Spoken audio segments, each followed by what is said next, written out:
एक आदमी था, घर वाले को धोखे में रखता था कि मैं रोज़े से हूँ, पाबंदी से सहरी खाता था, उठ करके पाबंदी से इफ्तारी खाता था, लेकिन रोज़ा एक भी नहीं रखता था कि रिकॉर्ड ख़राब हो जाएगा। जब उसको भूख लगे तो प्यास लगे तो उसका एक जुगाड़ बनाया था अपना, गमछा ले, लुंगी ले, नहाने के बहाने से डुबकी मारे, जी भर करके पानी पी, पूरा कोटा दिन भर का पूरा हो जाए, 5 लीटर पानी। वो पेट क्या था, इंडिया गेट, 99 दिन चोर के 1 दिन कोतवाल का। जैसे ही डुबकी मारी, आदत के मुताबिक मुंह खोला, टिंगड़ा मछली मुंह में घुस गई। अब क्या था, दायां काटा ऊपर, बायां काटा नीचे, मुंह बा दिया बद्दो मछली की तरह। अब डॉक्टर के पास जब लाया गया कांटा निकालने के लिए, तो वो सर पकड़ करके बैठ गया, किस मनहूस को लेकर के आए। कच्ची मछली इसके मुंह में कैसे घुस गई है मुझे समझ में नहीं आ रहा। तुम्हें क्या समझ में आएगा, ये घोटाला है। ये रोज़ा तो रखता ही नहीं था, ऊपर से फीट फाट था, नीचे से मकामा घाट था। रोज़ा रखने में आपको इतना मज़ा आएगा, मैं एक लाइन में नमूना सुनाने के लिए जा रहा हूँ। आपको रोज़ा रखने में बहुत मज़ा आएगा। नमाज अल्लाह के लिए, ज़कात अल्लाह के लिए, हज अल्लाह के लिए, लेकिन अल्लाह ने सिर्फ रोज़े के बारे में फरमाया, रोज़ा मेरे लिए। मैं बता रहा हूँ, आपका दिल बहुत मजबूत होगा। जब आदमी रोज़ा रखता है, खाना बंद, पानी बंद, बीवी से कोई मतलब नहीं, और रोज़ाना अल्लाह का यही हाल है। वो खाता नहीं है, खिलाता, वो पीता नहीं है, पिलाता है, वो जोड़े बनाता है, मियाँ को बीवी देता है, बीवी को मियाँ देता है, लेकिन उसको बीवी से मतलब नहीं। और ठीक आप देख लीजिए, सहरी के बाद से रोज़ा शुरू हुआ है, सूरज गुरूब होने तक बंदा क्या कर रहा है, खाने से मतलब नहीं, बीवी से मतलब नहीं, पानी से मतलब नहीं। क्या मतलब हुआ, रोज़े की हालत में खुदा का बंदा खुदा की नकल उतारता है, इसलिए खुदा कहता है रोज़ा मेरे लिए। और एक बात सुन करके आपको बड़ी हैरत होगी, आपने नमाज पढ़ी, इसका बदला जन्नत है, आपने हज किया, इसका बदला जन्नत है, आपने ज़कात दिया, इसका बदला जन्नत है। रोज़े का बदला क्या है? तो हदीस में आता है कि रोज़े का बदला जन्नत देने वाला खुद खुदा है। जिसको खुदा मिल गया उसको खुदा ही मिल गई। इंशाल्लाह बायां दायां रोज़ा रखेंगे, हाथ उठाइए इंशाल्लाह। हाँ, ये ध्यान से सुनिएगा। ठीक 20 रमज़ान पर एतकाफ़ में एक आदमी मिलता है, बस पूरी मस्जिद, इतनी बड़ी मस्जिद में एतकाफ़ के लिए एक ही आदमी मिलता है। वो भी जवान नहीं होता, जवान को टाइम नहीं है नेकी कमाने के लिए, दुनियादारी के लिए फुर्सत है, और सीज़न आया है 10 दिन का, एक दिन सोना एक दिन जागना, इसके लिए उसको टाइम नहीं है। अब क्या किया जाता है, इस मोहल्ले में भी आदमी नहीं मिलता, उस मोहल्ले में भी आदमी नहीं मिलता, तो किसको बैठाया जाए एतकाफ़ में? तो जो सबसे ज़्यादा रिटायर बूढ़ा होता है उसको बैठाया जाता है। फ्री है, उसको कोई काम नहीं है उसको। और ऐसा बूढ़ा है जो अपना बोझ नहीं उठा पाता, वो मोहल्ले का बोझ उठाने के लिए खड़ा हुआ है। गौर कीजिए, और आपको सुन करके हैरत होगी, एतकाफ़ ही एक वाहिद इबादत है जिसमें 24 घंटा खुदा का बंदा खुदा की इबादत में होता है। किसी इबादत में ऐसा नहीं होता। एतकाफ़ में अगर कोई बैठ गया, उसका खाना भी इबादत, उसका सोना भी इबादत, यहाँ तक कि पेशाब खाने में अगर गया, खाने में गया, जितनी देर वहाँ उस अपनी हाजत में रहा, वो भी इबादत में लिखा जाता है। मुसलमानों ने एतकाफ़ का कबाड़ा कर दिया। और इससे भी ज़्यादा हैरत अंगेज़ बात सुनाने के लिए जा रहा हूँ। हमारे यहाँ चाँद से तरावी शुरू होगी, रमज़ान का चाँद शुरू होगा, ईद के चाँद पर तरावी ख़त्म होगी। ये कायदा है कि चाँद से तरावी शुरू, चाँद पर तरावी ख़त्म। लेकिन होता क्या है, 10 दिन तरावी में कुरान ख़त्म हुआ तो क्या समझते हैं, तरावी ख़त्म हो गई। अब क्या है, छुट्टी हो गई, जल्ले तू जलाल तू इस बला को टाल, बहुत बड़ा बोझ था सर का, हड़ेक था, ख़त्म, छुट्टी हो गई। और जानते इंसाफ से मैं आपको बताने के लिए जा रहा हूँ, शब कदर कब आएगी, 20 के बाद। और इनकी तरावी ख़त्म हो गई, कुरान ख़त्म हुआ था, इन्होंने तरावी ख़त्म समझ लिया, मस्जिद में आते ही नहीं। वो रात आई, चली गई ये धोबी का गधा, न घर का रहा न घाट का रहा। ठीक रमज़ान से पहले कमेटी बैठती है, यार हाफिज चाहिए लेकिन सुपर फास्ट हाफिज होना चाहिए, एक दिन में दिल्ली पहुंचा दे ऐसा हाफिज। तो अंधेर नगरी चौपट राजा एक हाफिज आ गया, यालमुन तालमुन वाला, अंदर से हाफिज नहीं था ऊपर से हाफिज बन रहा। वो बोला कि आप लोग कितने दिन में तरावी सुनना चाह रहे हैं? बोला कि सुना दीजिए जल्दी जल्दी में, किसी तरह से हम लोग जिम्मेदारी से निकल जाएं। कहा एक दिन में आग बंद कीजिएगा दिल्ली पहुंचा देगा। अल्लाह अल्लाह बहुत भारी हो जाएगा, 3 दिन में ख़त्म कर दीजिए। तो पहला दिन आया 10 पारे मुकम्मल, दूसरा दिन आया 20 पारे मुकम्मल, तीसरा दिन आया ऐलान करता है मुबारक हो तरावी ख़त्म हो गई, मिठाई बांट दीजिए।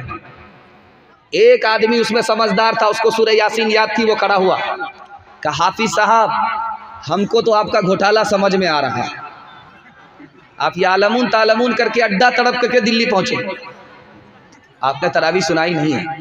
अगर आप तरावी सुनाते, सूरत पढ़ते तो सूरह यासीन आपने क्यों छोड़ दिया? ये समझ गया कि मेरा घोटाला पकड़ा जा रहा है, अब ये निकलने का बायां दायां रास्ता तलाश कर रहा। तो आपने बिल्कुल सच कहा, मैंने जानबूझ करके छोड़ दिया था, आप कैसे सुनते? जानबूझ करके छोड़ दिए थे।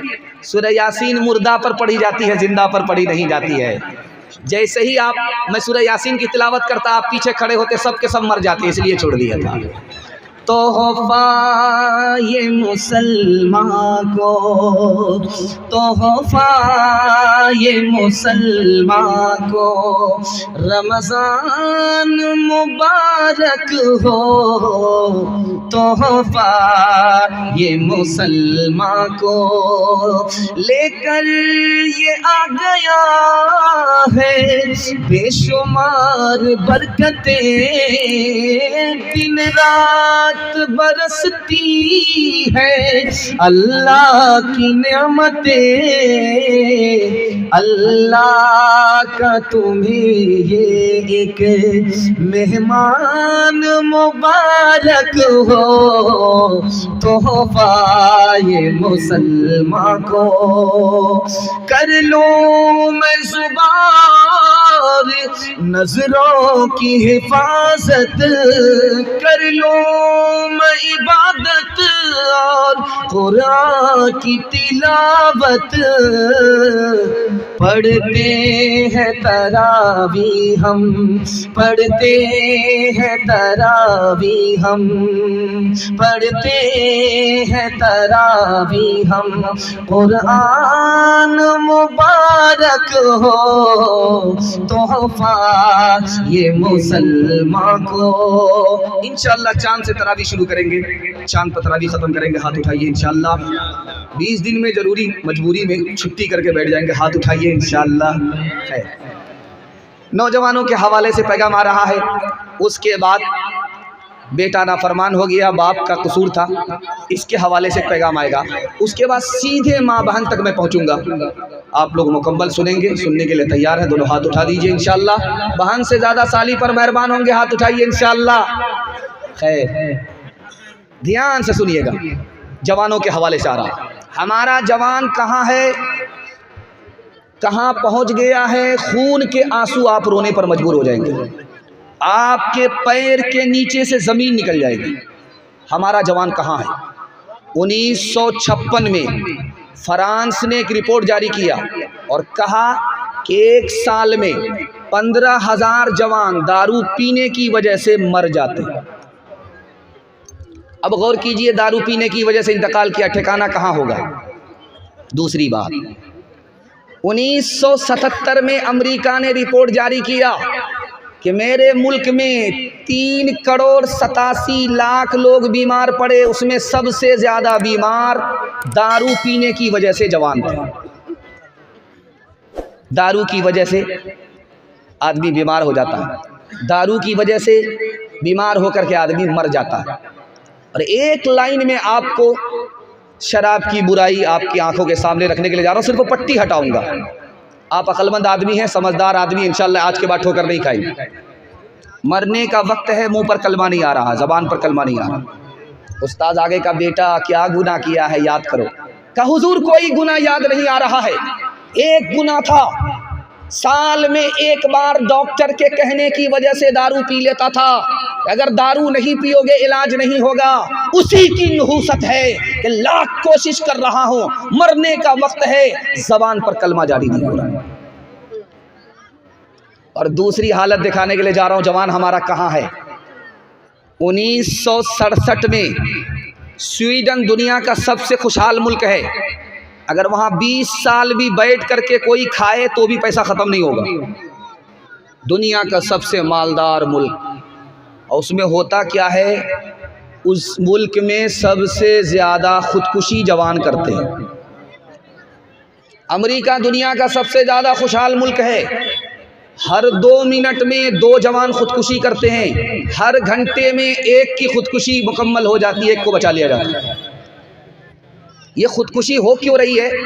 जुआ खेलने की वजह से, और लड़की हारने की वजह से, मोहब्बत हारने की वजह से, इश्क और मोहब्बत हारने की वजह से।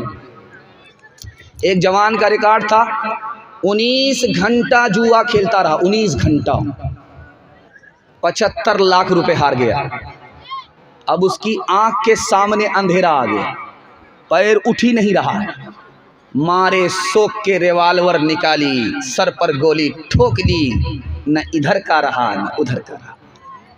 मैं हाथ जोड़ करके अपने जवानों से कहता हूं कि अगर तरक्की करना है तो 1 साल जुआ छोड़ करके दिखाइए, 10 साल के बराबर तरक्की। तीसरी बात बताने के लिए जा रहा हूं, बहुत ध्यान से सुनिएगा। 2018 की रिपोर्ट है हिंदुस्तान की कि 21% बच्चे नेट मोबाइल चलाते हैं। दादा को चलाने के लिए आता ही नहीं, पोता 1 नंबर का मास्टर है, बाप ड्राइवर, बेटा खलासी, गाड़ी का नंबर 786।